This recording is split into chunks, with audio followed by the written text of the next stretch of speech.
আইন করে ধর্ষণ বন্ধ হবে না।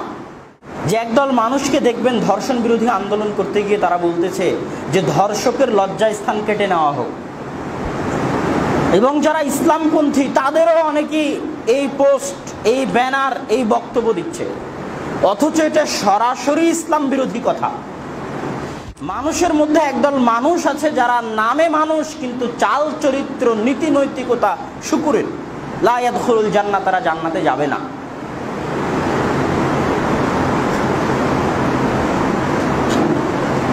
সাদ বলতেছেন, সাহাবী, যে আমি যদি দেখি যে আমার স্ত্রী কারোর সাথে অবৈধ সম্পর্কে লিপ্ত আছে, আমি তরবারি দিয়ে তাকে হত্যা করে দেব।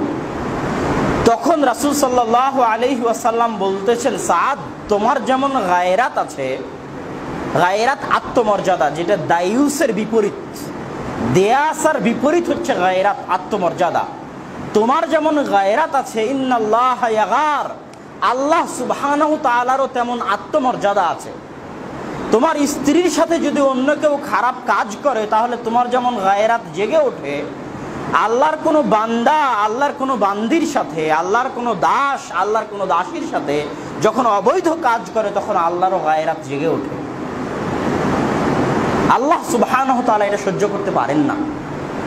এই জন্য দুনিয়ার সবচেয়ে কঠিন, সবচেয়ে কঠোর, সবচেয়ে ভয়াবহ শাস্তি আল্লাহ সুবহানাহু তাআলা দিয়েছেন অবৈধ সম্পর্কে। সমাজের একটি বহুল প্রচলিত সমস্যা অবৈধ সম্পর্ক।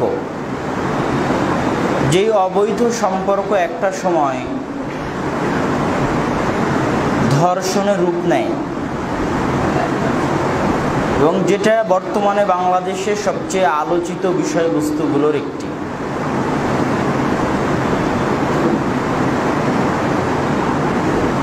অন্যান্য যারা এই বিষয় নিয়ে আলোচনা করেছে দেশ জাতি নির্বিশেষে, তাদের সাথে ইসলামের এই বিষয়ের আলোচনার মৌলিক পার্থক্য কয়েকটি। তার মধ্যে ইসলামের আর তাদের মধ্যে মৌলিক পার্থক্য হচ্ছে, অন্যদের নিকটে যারা সেকুলার, যারা মানবতাবাদী, যারা ইসলামের বিরুদ্ধে অবস্থান করে, তাদের নিকটে যখন শুধু জোরপূর্বক অন্যায় কাজ করা হয় তখন সেটা অন্যায়, আর যখন স্বেচ্ছায় দুইজনের সম্মতিতে করা হয় তখন সেটা অন্যায় নয়। ইসলাম এই থিওরির সম্পূর্ণ বিপরীতে অবস্থান করে।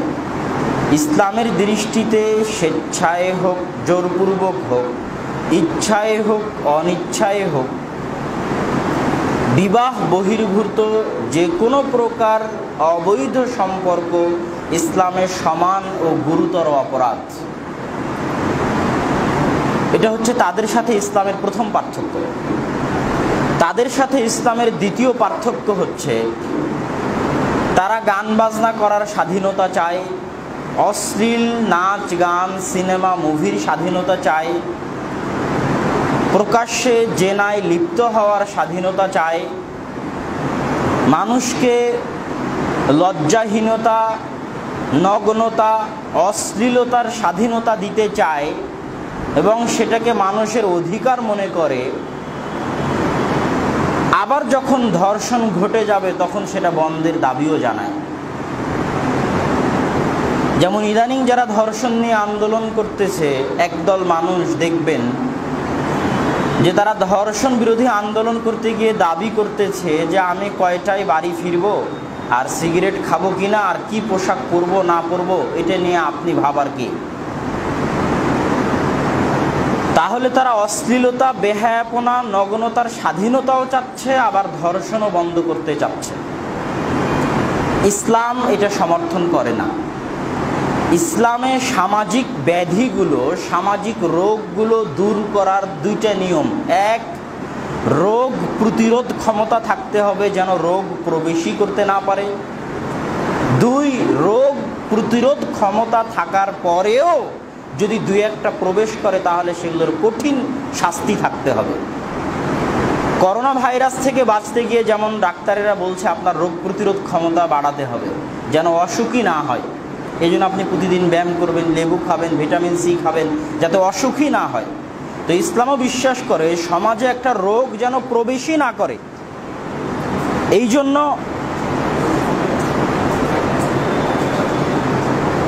সমাজে একটা রোগ যেন প্রবেশই না করে, এই জন্য ইসলামে অশ্লীলতা, নগ্নতা, বেহায়াপনা সম্পূর্ণরূপে হারাম।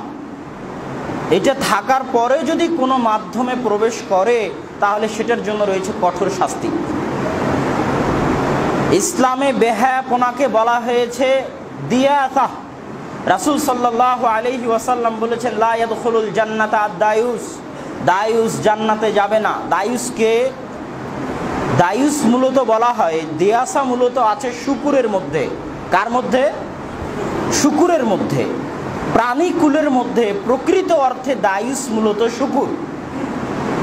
জীব জন্তুর মধ্যে প্রকৃত অর্থে, বাস্তব অর্থে দায়ুস মূলত শুকুর। শুকুর এতটা বেহায়া, এতটা নির্লজ্জ যে আর এক শুকুরের পশ্চাৎ দেশ থেকে, পিছন থেকে তার পায়খানা চেটে খেতে আর এক শুকুরের সামান্যতম লজ্জাবোধ হয় না। এটা তার স্বভাবের অন্তর্ভুক্ত। ইবনে হাজম বলেছেন যে মানুষ যদি শুকুরের গোশত খায় টানা 10 বছর, 5 বছর, 15 বছর, 20 বছর, শুকুরের গোশত যদি মানুষ টানা খায়, খাওয়ার পরে তার সামনে তার স্ত্রীর সাথে যদি কেউ জেনায় লিপ্ত হয়, তো তার অন্তরে সরিষা সমপরিমাণ কোনো দুঃখবোধ, কোনো লজ্জাবোধ, কোনো অপমানবোধ তার অন্তরে কাজ করবে না। কেননা সে শুকুর হয়ে গেছে। শুকুরের গোশত খেতে খেতে তার শরীরে শুকুরের রক্ত প্রবাহিত হচ্ছে। তো আল্লাহ রাসূল বলছেন, লা ইয়াদখুলুল জান্নাতা আদ-দায়ুস, দায়ুস জান্নাতে যাবে না। তার মানে কি শুকুর জান্নাতে যাবে না? তার মানে মানুষের মধ্যে একদল মানুষ আছে যারা দেখতে মানুষ কিন্তু রক্ত শুকুরের। মানুষের মধ্যে একদল মানুষ আছে যারা নামে মানুষ কিন্তু চাল চরিত্র, নীতি নৈতিকতা শুকুরের। লা ইয়াদখুলুল জান্নাত, তারা জান্নাতে যাবে না।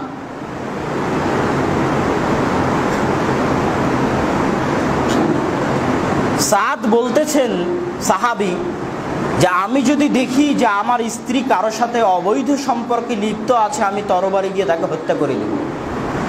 তখন রাসূল সাল্লাল্লাহু আলাইহি ওয়াসাল্লাম বলতেছেন, সাদ, তোমার যেমন গায়রাত আছে, গায়রাত আত্মমর্যাদা, যেটা দায়ুসের বিপরীত, দেয়াসার বিপরীত হচ্ছে গায়রাত, আত্মমর্যাদা।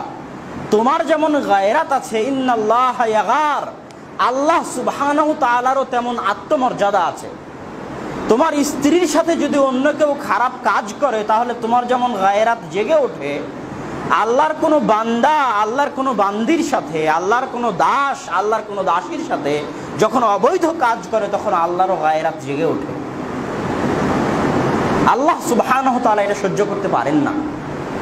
এই জন্য দুনিয়ার সবচেয়ে কঠিন, সবচেয়ে কঠোর, সবচেয়ে ভয়াবহ শাস্তি আল্লাহ সুবহানাহু তাআলা দিয়েছেন অবৈধ সম্পর্কে। আর এক মানুষকে হত্যা করলেও আল্লাহ এত কঠিন ও কঠোর শাস্তি দেননি। কেউ যদি কাউকে হত্যা করে তাহলে তাকে হত্যা করে ফেলতে হবে, কিন্তু হত্যাটা যেন তাড়াতাড়ি হয়, ধারালো তরবারি, ধারালো ছুরি দিয়ে হয়, যেন কষ্ট না হয়, মারা যেতে যেন সময় না লাগে, কষ্ট যেন কম হয়।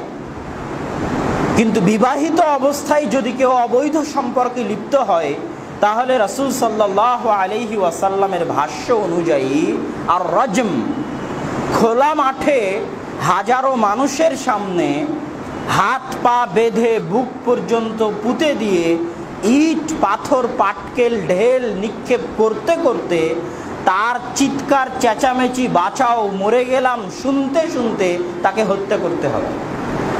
তার মারা যেতে 10 মিনিট, 15 মিনিট, 20 মিনিট, আধা ঘন্টাও সময় লাগতে পারে। আল্লাহ সুবহানাহু তাআলা যেই জায়গায় এই শাস্তির কথা বলেছেন সেখানে আল্লাহ আরও 2টা শর্ত দিয়েছেন। একটা শর্ত দিয়েছেন এই কঠিন শাস্তি বাস্তবায়ন করতে যেন তোমাদের অন্তরে সরিষা সমপরিমাণ দয়ার সৃষ্টি না হয়। কেন আল্লাহ এই কথা বললেন? একজন মানুষ আমার পিতাকে হত্যা করেছে, আপনি আরেকজনের পিতাকে হত্যা করেছেন, তো হত্যাকারীকে হত্যা করতে দয়া হবে না যে তুই আমার বাপকে মেরেছিস, তোকেও হত্যা করব। কেউ কারো মাল চুরি করেছে, তার হাত কাটতে দয়া হবে না। কিন্তু একজন নারী, একজন পুরুষ যারা স্বেচ্ছায়, আপনার তো কোনো সমস্যা নাই, তারা যদি স্বেচ্ছায় কোনো অন্ধকার ঘরে জেনায় লিপ্ত হয়, এতে আপনার কি সমস্যা? এটাই তো জাতিসংঘ বলে, এটাই তো মানবাধিকার সংগঠনগুলো বলে। তারা দয়া সৃষ্টি করতে চায় যে এতে তো তোমাদের কোনো ক্ষতি হচ্ছে না। হত্যা করলে ক্ষতি আছে, চুরি করলে ক্ষতি আছে, ডাকাতি করলে ক্ষতি আছে, মিথ্যা অপবাদ দিলে ক্ষতি আছে, কিন্তু দুইজন মিলে স্বেচ্ছায় জেনায় লিপ্ত হচ্ছে, এতে তোমার কি ক্ষতি যে তুমি এত কঠিন ও কঠোর শাস্তি তাকে দিবা? এই বলে তোমাদের অন্তরে মানুষ দয়ার সৃষ্টি করতে চাইবে, কিন্তু তোমাদের অন্তরে যেন দয়া সৃষ্টি না হয়, এটা আল্লাহর বিধান। এবং এই শাস্তি গোপনে বাস্তবায়ন করা যাবে না, প্রকাশ্যে বাস্তবায়ন করতে হবে, যেন মুমিনদের একটা দল এই শাস্তি বাস্তবায়ন করা দেখে। এখানে একটা কথা বলে রাখি যে একদল মানুষকে দেখবেন ধর্ষণ বিরোধী আন্দোলন করতে গিয়ে তারা বলতেছে যে ধর্ষকের লজ্জায় স্থান কেটে নেওয়া হোক। এবং যারা ইসলামপন্থী তাদেরও অনেকেই এই পোস্ট, এই ব্যানার, এই বক্তব্য দিচ্ছে, অথচ এটা সরাসরি ইসলাম বিরোধী কথা। তাদের মনে এই প্রশ্ন আসতেছে যে চুরি করলে হাত কাটতে হয়, মানে যে হাত দিয়ে চুরি করেছে সেই হাত কেটে নিতে হবে, তাহলে যে অঙ্গ দিয়ে সে জেনায় লিপ্ত হয়েছে, ধর্ষণ করেছে, সেটা কেটে নিতে হবে। তো ইবনুল কাইয়িম রাহিমাহুল্লাহ এই বইয়ের মধ্যে বলতেছেন যে কেন জেনাকারীকে হত্যা করতে হবে, তার কারণ হচ্ছে, প্রথম কারণ কেন লজ্জা স্থান কাটা হবে না, প্রথম কারণ হচ্ছে লজ্জা স্থান সাতর। লজ্জা স্থান হচ্ছে ঢেকে রাখার জিনিস, সাতরুল আওরা। ইসলাম তো নগ্নতা বন্ধ করতে এই শাস্তি বাস্তবায়ন করতেছে, সেখানে যদি লজ্জা স্থান খুলে কাটা হয় তাহলে তো নগ্নতার প্রকাশ্য নিয়ম, নগ্নতার প্রকাশ্য বহিঃপ্রকাশ। এটা হচ্ছে প্রথম কারণ। ওটা ধর্ষকের হোক, জেনাকারীর হোক, ডাকাতের হোক, চোরের হোক, সাতর ঢেকে রাখতে হবে, উন্মুক্ত করা যাবে না। দ্বিতীয় কারণ ইবনুল কাইয়িম রাহিমাহুল্লাহ বলতেছেন যে মানুষ যখন হাত দিয়ে চুরি করে তখন হাত দিয়ে চুরি করে, এই কথা ঠিক, কিন্তু যখন মানুষ সহবাসে লিপ্ত হয় তখন তার লোমের প্রত্যেকটা গোড়া থেকে ঘাম ঝরে, লোমের প্রত্যেক, সারা শরীরের প্রত্যেকটা লোমের গোড়া থেকে ঘাম বের হয়। এই জন্য সহবাস স্ত্রীর সাথে কাছে যাওয়ার পর, সাংসারিক জীবনে যাওয়ার পর পবিত্র হওয়ার জন্য লজ্জাস্থান ধুয়ে ফেললে পবিত্র হতে পারবেন না, ওযু করলে পবিত্র হতে পারবেন না। কেন? আপনার এই কাজ করতে গিয়ে পুরো শরীর এর স্বাদ আস্বাদন করেছে এবং পুরো শরীরের লোমের গোড়া থেকে ঘাম বের হয়েছে। এই জন্য পবিত্রতা অর্জন করতে হলে গোসল করতে হবে। ঠিক যে কাজ অন্যায়ভাবে করেছে তার উপর এটার সত্যিকার শাস্তি বাস্তবায়ন করতে হলে তার পুরো শরীরের উপর শাস্তি বাস্তবায়ন করতে হবে, পুরো শরীরকে ধ্বংস করে ফেলতে হবে। আর সেটাই হত্যা, পাথর নিক্ষেপের মাধ্যমে, ইট নিক্ষেপের মাধ্যমে। সম্মানিত উপস্থিতি, আমরা আমাদের এই পর্বের আলোচনা শেষ করে দিতে চাচ্ছি যেহেতু সময় অনেক সংক্ষিপ্ত। তো সারমর্ম আলোচনা হচ্ছে, যার স্ত্রী বাইরে বেপরদায় ঘুরলে তাকে লজ্জা বোধ হয় না, তার ভিতরে অপমান বোধ কাজ করে না, যার মা, যার বোন, যার মেয়ে বাইরে বেপরদায় ঘুরলে তার ভিতরে লজ্জাবোধ, অপমানবোধ কাজ করে না, তার রক্ত শূকরের রক্ত, তার রক্ত আর মুসলমানের রক্ত হয়ে নাই, তার রক্ত শূকরের রক্ত হয়ে গেছে। লা ইয়াদখুলুল জান্নাহ, সে জান্নাতে যেতে পারবে না। বাড়িতে, পরিবারে যে বেহায়াই, বেপরদার সুযোগ দিয়েছে সে জান্নাতে যেতে পারবে না। নগ্নতা অপমান, বেহায়াই অপমান, নির্লজ্জতা অপমান। এই জন্য যখন আদম এবং হাওয়া আলাইহিমা সালাতু ওয়াস সালামকে আল্লাহ সুবহানাহু ওয়া তাআলা জান্নাতে প্রথম যে শাস্তি দিয়েছিলেন সেটা হচ্ছে নগ্ন হয়ে যাওয়া। তাদের জান্নাতের পোশাক খুলে পড়ে গেছিল, এটা শাস্তি। তখন তারা তাদের লজ্জাস্থান ঢাকতে জান্নাতের গাছের পাতা ব্যবহার করেছে। বেহায়াইপনা হচ্ছে অপমান, নির্লজ্জতা হচ্ছে অপমান। ওমর রাদিয়াল্লাহু তাআলা আনহু দাসীদেরকে, দাসীরা যখন পর্দা করত তখন তিনি দাসীদের পর্দা করতে নিষেধ করতেন, কেননা পর্দা হচ্ছে সম্ভ্রান্ত বংশের স্বাধীন নারীর পরিচয়। যে নারী স্বাধীন, যে নারী উঁচু মর্যাদার, যে নারী উঁচু বংশের, যে নারী সম্ভ্রান্ত পরিবারের, যে পরিবার মর্যাদা সম্পন্ন, যে পরিবার সম্ভ্রান্ত, যে পরিবার মহান, সেই পরিবারের নারীরা পর্দায় থাকে। আর যেই পরিবারের নারীরা বাইরে বেপর্দায় ঘুরে, অশ্লীলতায় ঘুরে, সেই পরিবার নিম্নমানের, সেই পরিবার দাসী, সেই পরিবার দাসের পরিবার, দাসীর পরিবার, নিম্ন পরিবার, অনেক অনেক নিচু পরিবার ইসলামের দৃষ্টিতে। লা ইয়াদখুলুল জান্নাতা দায়ুস, দায়ুস জান্নাতে যাবে না। অতএব আইন করে ধর্ষণ বন্ধ হবে না। সমাজে অশ্লীলতা প্রবেশের যত রাস্তা আছে সকল রাস্তাকে বন্ধ করতে হবে। যুবক সমাজকে নষ্ট করার যত রাস্তা আছে সকল রাস্তা বন্ধ করতে হবে।